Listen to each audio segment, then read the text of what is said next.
ஐடியில் வேலை பார்த்துட்டு இருக்க நீங்கள் உங்களோட ஸ்கில்ஸ் அப்கிரேட் பண்ண இப்போ ஒரு சூப்பரான ஆப்பர்ச்சுனிட்டி. ஐடி மட்டும் இல்லை, நீங்கள் எந்த டொமைனில் இருந்தாலும் இப்போது இப்படிங்கிறதுக்குள்ளே ஐடிக்கு ஷிஃப்ட் ஆயிடலாம். இண்டஸ்ட்ரியல் எக்ஸ்பர்ட்ஸ், ஐடி ப்ரொஃபஷனல்ஸ் இவங்க எல்லாரும் சொல்லித்தராங்க. 100% பிளேஸ்மெண்ட் அசிஸ்டன்ஸ், 600+ கம்பெனிஸ் கூட டைப். இன்டர்வியூஸை நீங்கள் எப்படி அட்டன் பண்ணணுங்கிறதுக்கான பெஸ்ட் ட்ரைனிங்கும் தராங்க. அரியர் வச்சிருந்தாலும் பிரச்சனை இல்லை. ராஜலட்சுமி எடுவர்ஸ், சென்னை. ஸ்க்ரீனில் தெரிகிற இந்த நம்பருக்கு கால் பண்ணுங்கள். டீட்டெயில்ஸ் இன் டிஸ்கிரிப்ஷன்.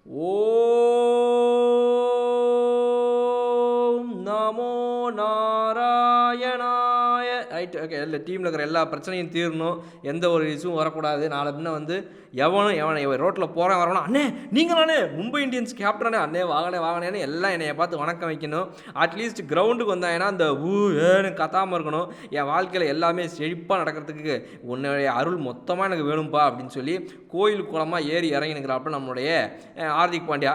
இதை கொஞ்சம் எடுங்க, அதை கொஞ்சம் இதில் ஊற்றுங்க, அது நான் சொல்ல வேணாமா, அதை நீங்களே சொல்லிப்பீங்களா? ரைட், ஓகே, ஊற்றுனா மட்டும் போதும் அப்படின்ற மாதிரி நம்ம ஹார்திக் பாண்டியா அவர்கள் வந்து இப்போ வந்து என்ன பண்ணுறது எங்கே போகிறதுன்னு தெரியாமல் வந்து திக்கு முக்காடிக்கிட்டு இருக்காப்புல. ஸோ ஹார்திக் பாண்டியாவை முதற்கொண்டு பார்த்தீங்க அப்படின்னா அந்த டீமில் இருக்கிற எல்லாருக்குமே மைண்டில் ஓடுற ஒரே கேள்வி, அண்ணே அடுத்த மேட்ச் நீங்கள் தான் கேப்டனா இல்லை வேறு யாராவது கேப்டனாக வராங்களா, என்ன செய்ய போகிறீங்க, உங்களுக்கு வந்து ஆள் எதுவும் போடுறீங்களா இப்படின்றதான் எல்லாரோட மைண்டில் ஓடுது. எனக்கே தெரியல அதுக்கான பதில். அது தெரிஞ்சால் நான் ஏன் இப்படி கோயில் குளமாக ஏறிட்டு இருக்க போகிறேன் அப்படிங்கிற மாதிரி ஹார்திக் பாண்டியா ஒரு பக்கம் இருக்கார். இன்னொரு சைடு பார்த்தோம் அப்படின்னா நம்மளுடைய ரோஹித் சர்மா அவர்கள் வந்துட்டு அவர் தான் கேப்டனாக வரப்போகிறாருன்னு அவர் நினைக்கிறாரோ இல்லையோ, பட் சுற்றி இருக்கிற நம்மள மாதிரி நிறைய பேர் நினச்சிட்டு இருக்கிறோம். ஹார்திக் பாண்டியா இல்லாமல் ரோஹித் சர்மா கேப்டனாக போகிறதுக்கு மும்பை இந்தியன்ஸ் முடிவே பண்ணிட்டாங்க.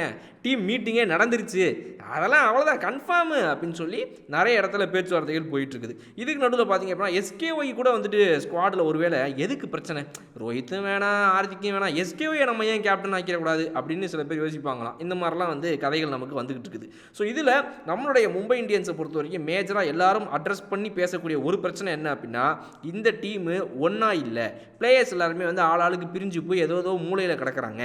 எல்லாரும் திரும்ப ஒன்று சேரணும்னா பழைய மாதிரி இவங்களாம் ஒன்றா சேர்ந்து விளையாடி ஒரு டீமாக அந்த டீம் ஸ்பிரிட்டோட இயங்கணும் அப்படின்னா அதுக்கு ஒரே வழி தான் இருக்குது. எங்கள் அண்ணன் ரோஹித் சர்மா திரும்ப கேப்டனாக வந்தால் மட்டும்தான்டா உண்டு, வேற எவன் வந்தாலும் அது நடக்காதரா அப்படின்னு 5 டைம் அந்த டீமுக்கு கப்படிச்சு கொடுத்த ரோஹித் சர்மா அவர்கள் திரும்ப டீமுக்குள்ளே கேப்டனாக வரணும்னு பல பேர் யோசிச்சுக்கிட்டு இருக்க. ஏன்டா கஷ்டப்பட்டு இந்த டீம்லேருந்து கொஞ்சம் கொஞ்சமாக 2015-16 அப்படியே பெரிய ஆளாக வந்து தோனியுடைய சிஷ்ய புள்ளடா அடடா அப்படின்னு ஒரு 4-5 பேர் எடுத்து அந்த பேரில் என் பேரையும் ஒன்று சேர்த்து அங்கேருந்து அப்படியே இந்தியாவுக்கு வந்து T20 வேர்ல்டு கப்லாம் போய் நல்ல பர்ஃபார்மன்ஸ் எல்லாம் கொடுத்து அங்கேருந்து அப்படியே நம்மளுடைய குஜராத் டைட்டன்ஸுக்கு நேராக கேப்டனாகவே கொண்டு போய் அதில் முதல் சீசனே கப்படிச்சு அங்கேருந்து திரும்ப பாதியில் கிளம்பி இங்கே வந்து இங்கே கேப்டன் பதவியில் ரோஹித் சர்மாவை தூக்கிட்டு அவர் பதவியில் நான் வந்து உக்காந்து இருந்தா நீங்கள் என்னை இவ்வளோ அசால்ட்டாக ட்ரீட் பண்ணுறீங்க, நான் யாருன்னு காட்டுறேன்டா, எட்ரா இன்னொரு பூஜையை போடுவேன்டா அப்படின்னு இப்போ நடக்கிற இந்த IPL 2024 எந்தெந்த ஊருக்கு எந்தெந்த டிஸ்ட்ரிக்ட்டுக்கு எந்தெந்த கிராமத்துக்கு போகிறோமோ அங்கே இருக்கிற கோயிலில் ஒரு பூஜையை போடுவேன்டா. அந்தந்த பூஜையிலையும் நான் வந்து ஸ்பெஷலாக என்னையை பற்றி எதனா ஒரு மந்திரத்தை சொல்லுவேன்டா, பார்த்துருவோண்டா அப்படின்னு ஹார்திக் பாண்டியாவை மோதி நிற்கிறாரு. ஹார்திக் பாண்டியாவுடைய இந்த பூஜை புனஸ்காரங்கள்லாம் வந்து எந்த அளவுக்கு உதவுன்னு நீங்கள் நினைக்கிறீங்க கமெண்ட் செக்ஷனில் சொல்லுங்கள். இன்னொரு வீடியோ நான் வந்து பார்க்குறேன். அதுவரை உங்களுக்கு கல்பாலாம். ஓகே, பாய்.